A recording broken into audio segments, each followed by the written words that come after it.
Bonjour, nous sommes le jeudi 7 mai 2015 et je vous propose de faire un nouveau point sur les marchés de matières premières. La FAO, l'organisme de l'ONU pour l'alimentation et l'agriculture, publie aujourd'hui ses premières données sur la prochaine campagne 2015-2016. Voici les productions prévues pour les prochaines récoltes en blé et en maïs par la FAO.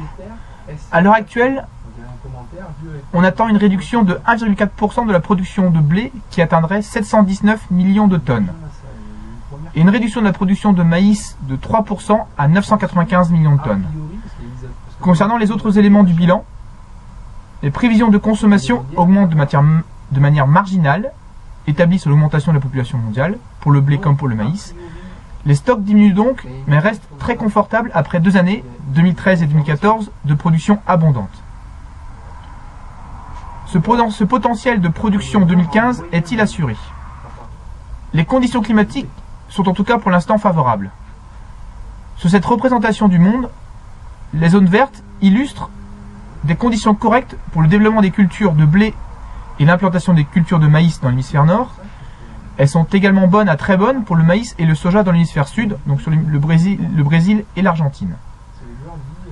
Toutefois, ce sont les conditions du mois de juin, juillet et août qui seront véritablement déterminantes pour la production 2015. Les prix bénéficient malgré tout des bonnes perspectives climatiques actuelles. Vous retrouvez ici à titre d'exemple les cours du blé meunier rendu Rouen depuis le début de campagne.